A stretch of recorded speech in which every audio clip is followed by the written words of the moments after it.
तो जय श्री कृष्णा, जय श्री राम, जय श्री राधे राधे, जय श्री महाकाल। इस प्रवचन में आपको श्रवण कराएंगे प्रियव्रत के वंश का वर्णन। श्री मैत्रेय जी बोले, हे भगवान, हे गुरु, मैंने जगत की सृष्टि के विषय में आपसे जो कुछ पूछा था वह सब आपने मुझसे भली प्रकार कह दिया। हे मुनिश्रेष्ठ, जगत की सृष्टि संबंधी आपने जो यह प्रथम अंश कहा है उसकी एक बात मैं और सुनना चाहता हूँ।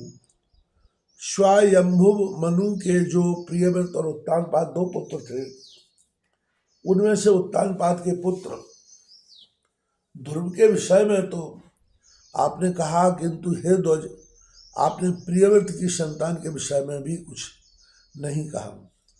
अतः मैं उसका वर्णन सुनना चाहता हूँ, सो आप प्रसन्नतापूर्वक कहिए। श्री पराशर जी बोले, प्रियव्रत ने करदम जी की पुत्री से विवाह किया था। उससे उनके सम्राट और कुक्षी नामक दो कन्या तथा 10 पुत्र हुए। प्रियव्रत के पुत्र बड़े बुद्धिमान, बलवान, विनय संपन्न और अपने माता पिता के अत्यंत प्रिय कहे जाते हैं। उनके नाम सुनो। वे अग्निबाहु, बपुष्मान, द्युतिमान, मेधातिथि, भव्य, सावन पुत्र थे तथा 10वां यथार्थ नामा ज्योतिष्मान था। वे प्रियव्रत के पुत्र अपने बल पराक्रम के कारण विख्यात थे। उनमें महाभाग, मेघा, अग्निबाहु और पुत्र, ये 3 योग परायण तथा अपने पूर्ण जन्म वृत्तांत जानने वाले थे। उन्होंने राज्य आदि भोगों को में अपना चित्त नहीं लगाया। हे मुने,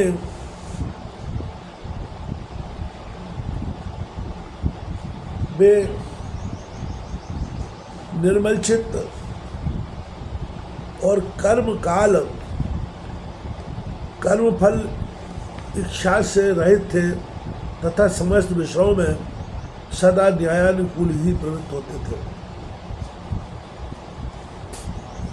हे मुनि श्रेष्ठ, राजा प्रियव्रत ने अपने शेष 7 महात्मा पुत्रों को 7 द्वीप बांट दिए। हे महाभाग, पिता प्रियव्रत ने आग्निक को जम्बू द्वीप और मेधातिथि को प्लक्ष नामक दूसरा द्वीप दिया। उन्होंने शालमल द्वीप में बपुष्मान को अभिषिक्त किया, ज्योतिष्मान को कुशद्वीप का राजा बनाया, द्युतिमान को क्रौंच द्वीप के शासन पर नियुक्त किया, बब्बू को प्रियव्रत ने शाक द्वीप का स्वामी बनाया और शवन को पुष्पर द्वीप का अधिपति किया। ये मुनि सत्तम, उनमें जो जम्मू द्वीप के अधीश्वर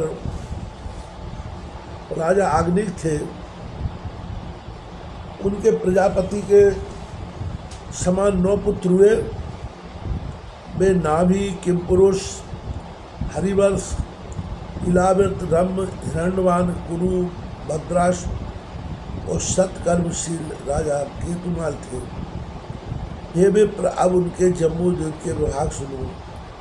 पिता आग्निग्र ने दक्षिण की ओर का हिमवर्ष, जिसे भारतवर्ष कहते हैं, नाभि को दिया।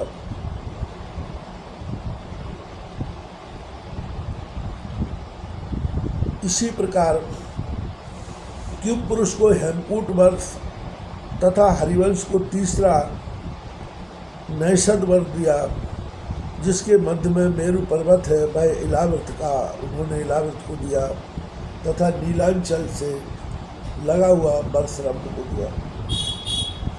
पिता आग्निगिर ने उसका उत्तरवर्ती श्वेत वर्ष हिरण्यवान को दिया तथा जो वर्ष हिरण्यवान पर्वत के उत्तर में स्थित है वह कुरु को, और जो मेरु के पूर्व में स्थित है वह भद्राश को दिया तथा केतुमाल के गंधमानन वर्ष दिया। इस प्रकार राजा आग्निग ने अपने पुत्रों को ये 10 वर्ष दिए। हे मैत्रेय, अपने पुत्रों को इन वर्षों में अभिषिक्त कर वे तपस्या के लिए शालिग्राम नामक महापवित्र क्षेत्र को चले गए। हे महामुनि, किमपुरुष आदि जो 8 वर्ष हैं उनमें सुख की बहुलता है और बिना यत्न के स्वभाव से ही समस्त भोग सिद्धियां प्राप्त हो जाती है। उनमें किसी प्रकार के विपर्य, असुख या अकाल मृत्यु आदि तथा जरा मृत्यु आदि का कोई भय नहीं होता और न धर्म अधर्म अथवा उत्तम अधम और मध्यम आदि का ही भेद है। इन 8 वर्षों में कभी कोई युग परिवर्तन भी नहीं होता। महात्मा नामी का हिमनामक वर्ष था। उनके मेरु देवी से अतिशय कांतिमान ऋषभ नामक पुत्र हुआ। ऋषभ जी से भरत का जन्म हुआ जो उनके 100 पुत्रों में सबसे बड़े थे। महाभाग पृथ्वीपति ऋषभदेव जी धर्मपूर्वक राज्य शासन तथा विविध यज्ञों का अनुष्ठान करने के अनंतर अपने वीर पुत्र भरत को राज्याधिकार सौंपकर तपस्या के लिए उल्लाश्रम को चले गए। महाराज ऋषभ ने महावी वानप्रस्थ आश्रम की विधि से रहते हुए निश्चयपूर्वक तपस्या की तथा नियमानुकूल यज्ञानुष्ठान किए।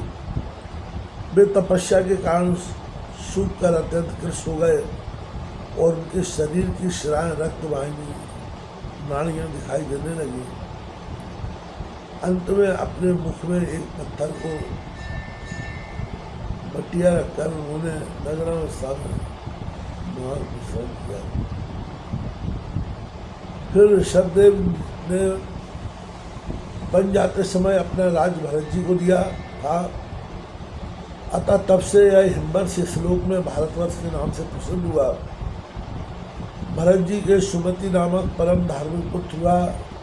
पिता भरत ने यज्ञानुष्ठान पूर्वक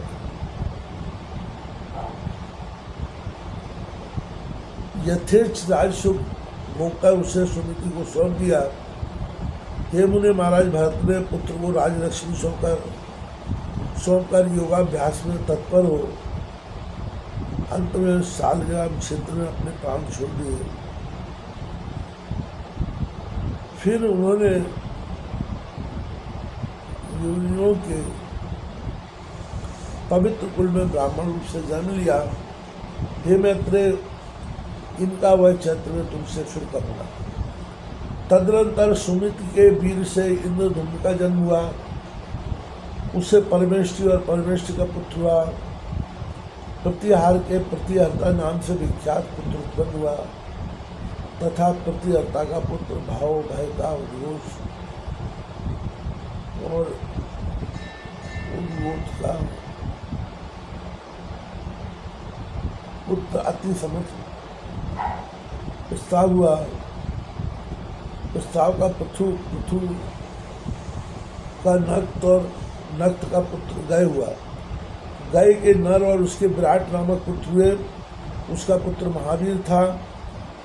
उससे धीमान का जन्म हुआ तथा धीमान का पुत्र महंत और उसका पुत्र मनुष्य हुआ। मनुष्य का पुत्र त्वष्टा, त्वष्टा का विरज और विरज का पुत्र रज हुआ। मुने रज के पुत्र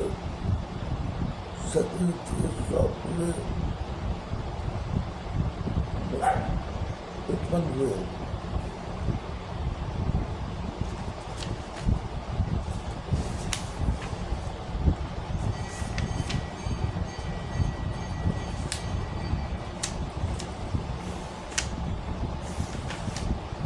उनमें विश्व ज्योति प्रधान था। उन 100 पुत्रों में यहाँ की प्रजा बहुत बढ़ गई। तब उन्होंने भारतवर्ष को 9 विभागों में विभूषित किया, अर्थात वे सब इन सब को 9 भागों में बांटकर भोगने लगे। उन्हीं के वंशधरों ने पूर्व काल में कृत त्रेतादि युग क्रम से 71 युग पर्यंत इस भारत भूमि को भोगा था। हे मुने, यही इस 12 कल्प में सबसे पहले मन मंत्राधिप स्वयंभू मनु का वंश है, जिससे उस समय संपूर्ण संसार को व्याप्त किया हुआ है।